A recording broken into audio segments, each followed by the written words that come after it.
What's going on, guys? Corrupt here. How in the hell are you? Now, what I'm about to talk about is not going to be loved by all, but it's a way to beat the hell out of defense attacking on CTF.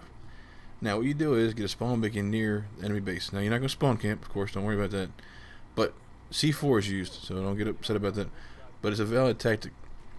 All this is kind of valid. It's not like really trolling anybody.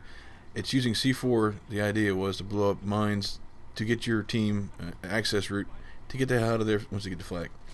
Now, as it has turned out, I'm the one with the flag. I run into this bike over here by Wretched Cookie. He's the one with the spawn beacon and the MAV spotting for us. Now, clean getaway. That was what, 30-second drop. Killed people, got away. C4 to chopper. Yay, it's all well and good. The only issue is we were attacking and our defending team kind of faltered. Enemy got through, and I get back to the flag and get murdered. No big deal. Spawn beacon still up. No, the idea we had was to use C4 to blow up all the mines and C4 on the enemy flag. The kills were like an added bonus. But as you see, people don't like being C4 dropped. And you'll see the number of attackers dwindle and the defenders into the base greatly increase. And as these clips progress, they're all in chronological order. It's been edited to save time. This is only like a 5-minute video. But it's like a 20-minute game because the team with the best defense wins. That's a simple idea of CTF.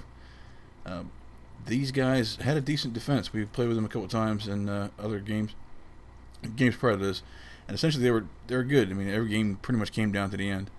But this is a way that we decided to change the way we attack. Now, anybody can deal with flanks, horizontally, looking in their eyesight. But once you start dropping from above and they have to adapt to that, nobody wants to look in the sky because you'd be vulnerable to everything else. So changing the way people act is one of the main ways to beat a defense. If they're entrenched for dealing with flanking, like they've got mines down, they're dealing with tanks, they got the Azred up, dealing with the helicopters.